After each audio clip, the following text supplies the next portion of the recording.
Tercero, la sombra. Toda la creación existe en ti, y todo lo que hay en ti existe también en la creación. No hay divisoria entre tú y un objeto que esté muy cerca de ti, como tampoco hay distancia entre tú y los objetos lejanos.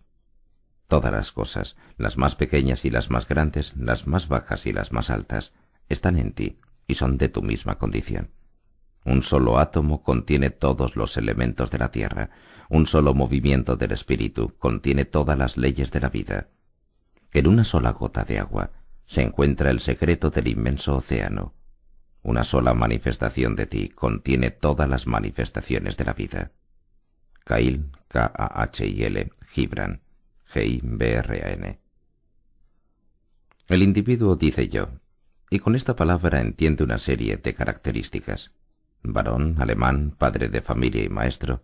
Soy activo, dinámico, tolerante, trabajador, amante de los animales, pacifista, bebedor de té, cocinero por afición, etc. A cada una de estas características precedió en su momento una decisión. Se optó entre dos posibilidades. Se integró un polo en la identidad y se descartó el otro. Así la identidad soy activo y trabajador excluye automáticamente soy pasivo y vago. De una identificación suele derivarse rápidamente también una valoración. En la vida hay que ser activo y trabajador, no es bueno ser pasivo y vago. Por más que esta opinión se sustente con argumentos y teorías, esta valoración no pasa de subjetiva. Desde el punto de vista objetivo, esto es sólo una posibilidad de plantearse las cosas, y una posibilidad muy convencional. ¿Qué pensaríamos de una rosa roja que proclamara muy convencida: lo correcto es florecer en rojo, tener flores azules es un error y un peligro? El repudio de cualquier forma de manifestación es siempre señal de falta de identificación. Por cierto que la violeta por su parte no tiene nada en contra de la floración azulada. Por lo tanto, cada identificación que se basa en una decisión descarta un polo. Ahora bien, todo lo que nosotros no queremos ser, lo que no queremos encontrar en nosotros, lo que no queremos vivir, lo que no queremos admitir en nuestra identidad, forman nuestro negativo, nuestra sombra, porque el repudio de la mitad de las posibilidades no las hace desaparecer, sino que sólo las destierra de la identificación o de la conciencia. Él no ha quitado de nuestra vida un polo, pero no lo ha eliminado. El polo descartado vive desde ahora en la sombra de nuestra conciencia, del mismo modo que los niños creen que cerrando los ojos se hacen invisibles. Las personas imaginan que es posible librarse de la mitad de la realidad por el procedimiento de no reconocerse en ella. Y se deja que un polo, por ejemplo, la laboriosidad, salga a la luz de la conciencia, mientras que el contrario, la pereza, tiene que permanecer en la oscuridad donde uno no lo vea. El no ver se considera tanto como no tener, y se cree que lo uno puede existir sin lo otro. Llamamos sombra, en la acepción que da a la palabra C.G. Jung, J.U.N.G., a la suma de todas las facetas de la realidad que el individuo no reconoce o no quiere reconocer en sí y que por consiguiente descarta. La sombra es el mayor enemigo del ser humano. La tiene y no sabe que la tiene, ni la conoce. La sombra hace que todos los propósitos y los afanes del ser humano le reporten en última instancia lo contrario de lo que él perseguía. El ser humano proyecta en un mal anónimo que existe en el mundo todas las manifestaciones que salen de su sombra, porque tiene miedo de encontrar en sí mismo la verdadera fuente de toda desgracia. Todo lo que el ser humano rechaza pasa a su sombra, que es la suma de todo lo que él no quiere. Ahora bien, la negativa a afrontar y asumir una parte de la realidad no conduce al éxito deseado. Por el contrario, el ser humano tiene que ocuparse muy especialmente de los aspectos de la realidad que ha rechazado. Esto suele suceder a través de la proyección, ya que cuando uno rechaza en su interior un principio determinado, cada vez que lo encuentre en el mundo exterior, desencadenará en él una reacción de angustia y repudio. No estará de más recordar, para mejor comprender esta relación, que nosotros entendemos por principios regiones arquetípicas del ser que pueden manifestarse con una enorme variedad de formas concretas. Cada manifestación es entonces representación de aquel principio esencial. Por ejemplo, la multiplicación es un principio. Este principio abstracto puede presentársenos bajo las más diversas manifestaciones: 3 por 4, 8 por 7, 49 por 348, etc. Ahora bien, todas y cada una de estas formas de expresión, exteriormente diferentes, son representaciones del principio multiplicación. Además, hemos de tener claro que el mundo exterior está formado por los mismos principios arquetípicos que el mundo interior. La ley de la resonancia dice que nosotros solo podemos conectar con aquello con lo que estamos en resonancia. Este razonamiento, expuesto extensamente en SICSAL, SCHICKSAL, ALS, ALS Change, CHANCE, conduce a la identidad entre mundo exterior y mundo interior. En la filosofía hermética, esta ecuación entre mundo exterior y mundo interior, o entre individuo y cosmos, se expresa con los términos microcosmos igual macrocosmos. En la segunda parte de este libro, en el capítulo dedicado a los órganos sensoriales, examinaremos esta problemática desde otro punto de vista. Proyección significa, pues, que con la mitad de todos los principios fabricamos un exterior, puesto que no lo queremos en nuestro interior. Al principio decíamos que el yo es responsable de la separación del individuo de la suma de todo el ser. El yo determina un tú, que es considerado como lo externo. Ahora bien, si la sombra está formada por todos los principios que el yo no ha querido asumir, resulta que la sombra y el exterior son idénticos. Nosotros siempre sentimos nuestra sombra como un exterior, porque si la viéramos en nosotros ya no sería la sombra. Los principios rechazados, que ahora aparentemente nos acometen desde el exterior, los combatimos en el exterior con el mismo encono con que los habíamos combatido dentro de nosotros. Nosotros insistimos en nuestro empeño de borrar del mundo los aspectos que valoramos negativamente. Ahora bien, dado que esto es imposible, véase la ley de la polaridad, este intento se convierte en una pugna constante que garantiza que nos ocupamos con especial intensidad de la parte de la realidad que rechazamos. Esto entraña una irónica ley, a la que nadie puede sustraerse. Lo que más ocupa al ser humano es aquello que rechaza, y de este modo se acerca al principio rechazado hasta llegar a vivirlo. Es conveniente no olvidar las dos últimas frases.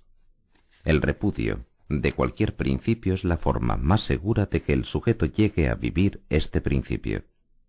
Según esta ley, los niños siempre acaban por adquirir las formas de comportamiento que habían odiado en sus padres. Los pacifistas se hacen militantes, los moralistas disolutos, los apóstoles de la salud enfermos graves. No se debe pasar por alto que rechazo y lucha significan entrega y obsesión. Igualmente, la estricta evitación de un aspecto de la realidad indica que el individuo tiene un problema con él. Los campos interesantes e importantes para un ser humano son aquellos que él combate y repudia porque los echa de menos en su conciencia y le hacen incompleto. A un ser humano solo pueden molestarle los principios del exterior que no ha asumido. En este punto de nuestras consideraciones debe haber quedado claro que no hay un entorno que nos marque, nos moldee, influya en nosotros o nos haga enfermar. El entorno hace las veces de espejo, en el que solo nos vemos a nosotros mismos, y también, desde luego, y muy especialmente, a nuestra sombra, a la que no podemos ver en nosotros. Del mismo modo que de nuestro propio cuerpo no podemos ver más que una parte, pues hay zonas que no podemos ver, los ojos, la cara, la espalda, etc. Y para contemplarlas necesitamos del reflejo de un espejo. También para nuestra mente padecemos una ceguera parcial y solo podemos reconocer la parte que nos es invisible, la sombra, a través de su proyección y reflejo en el llamado entorno o mundo exterior. El reconocimiento precisa de la polaridad. El reflejo, empero, solo sirve de algo a aquel que se reconoce en el espejo, de lo contrario se convierte en una ilusión. El que en el espejo contempla sus ojos azules, pero no sabe que lo que está viendo son sus propios ojos, en lugar de reconocimiento, solo obtiene engaño. El que vive en este mundo y no reconoce que todo lo que ve y lo que siente es él mismo, cae en el engaño y el espejismo. Hay que reconocer que el espejismo resulta increíblemente vívido y real. Muchos dicen incluso demostrable, pero no hay que olvidar esto. También el sueño nos parece auténtico y real mientras dura. Hay que despertarse para descubrir que el sueño es sueño. Lo mismo cabe decir del gran sueño de nuestra existencia. Hay que despertarse para descubrir el espejismo. Nuestra sombra nos angustia, no es de extrañar, por cuanto que está formada exclusivamente por aquellos componentes de la realidad que nosotros hemos repudiado, los que menos queremos asumir. La sombra es la suma de todo lo que estamos firmemente convencidos que tendría que desterrarse del mundo para que éste fuera santo y bueno. Pero lo que ocurre es todo lo contrario. La sombra contiene todo aquello que falta en el mundo, en nuestro mundo, para que sea santo y bueno. La sombra nos hace enfermar, es decir, nos hace incompletos. Para estar completos nos falta todo lo que hay en ella. La narración del Grial trata precisamente de este problema. El rey Anfortas está enfermo, herido por la danza del mago Klingor, o en otras versiones por un enemigo pagano, o incluso por un enemigo invisible. Todas estas figuras son símbolos inequívocos de la sombra de Anfortas, su adversario invisible para él. Su sombra le ha herido, y él no puede sanar por sus propios medios, no puede recobrar la salud, porque no se atreve a preguntar la verdadera causa de su herida. Esta pregunta es necesaria, pero preguntar esto sería preguntar por la naturaleza del mal.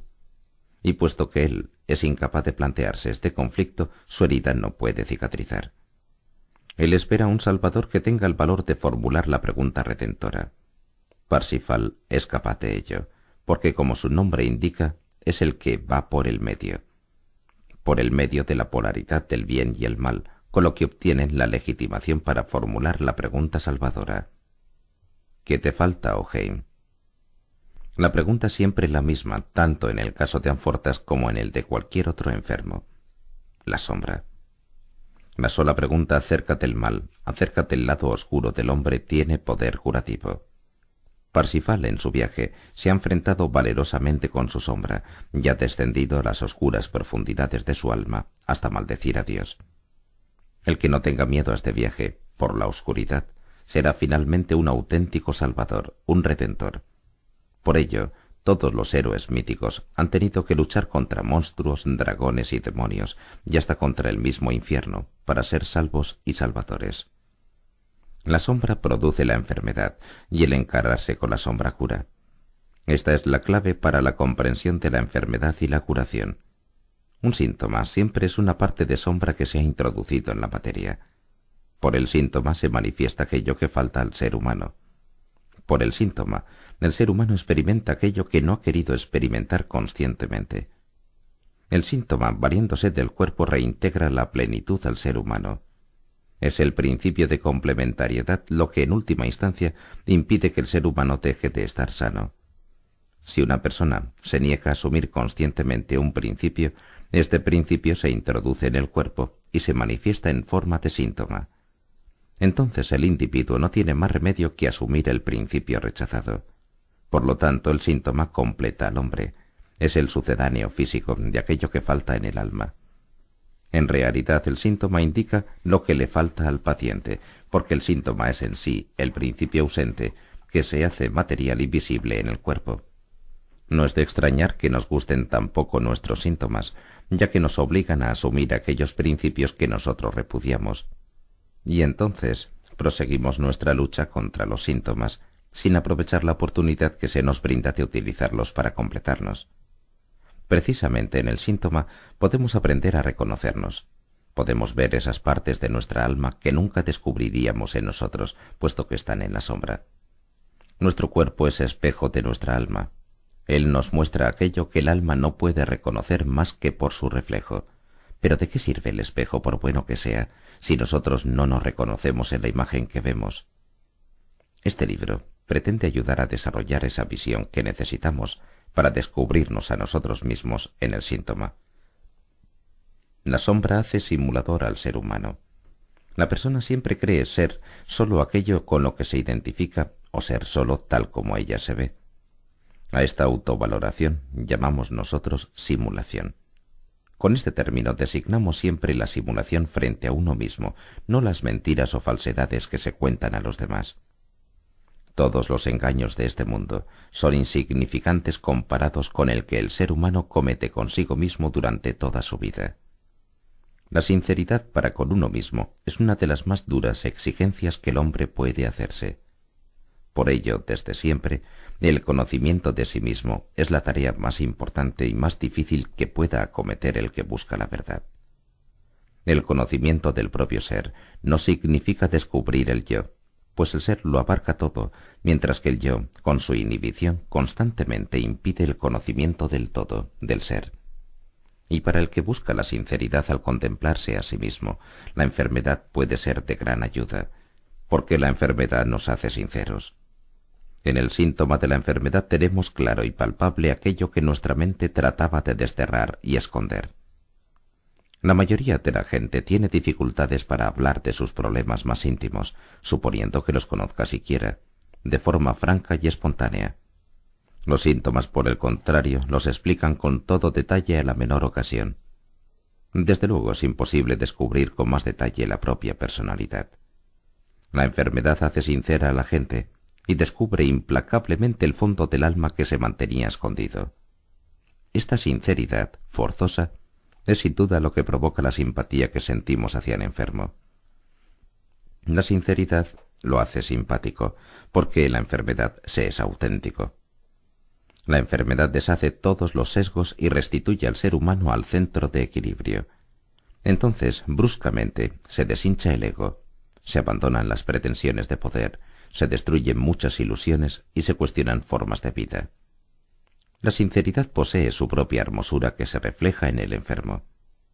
En resumen, el ser humano como microcosmos es réplica del universo y contiene latente en su conciencia la suma de todos los principios del ser. La trayectoria del individuo a través de la polaridad exige realizar con actos concretos estos principios que existen en él en estado latente, a fin de asumirlos gradualmente. Porque el discernimiento necesita de la polaridad, y ésta a su vez constantemente impone en el ser humano la obligación de decidir. Cada decisión divide la polaridad en parte aceptada y polo rechazado. La parte aceptada se traduce en la conducta y es asumida conscientemente. El polo rechazado pasa a la sombra y reclama nuestra atención presentándosenos aparentemente procedente del exterior. Una forma frecuente y específica de esta ley general es la enfermedad, por la cual una parte de la sombra se proyecta en el físico y se manifiesta como síntoma. El síntoma nos obliga a asumir conscientemente el principio rechazado y con ello devuelve el equilibrio al ser humano. El síntoma es concreción somática de lo que nos falta en la conciencia. El síntoma, al hacer aflorar elementos reprimidos, hace sinceros a los seres humanos.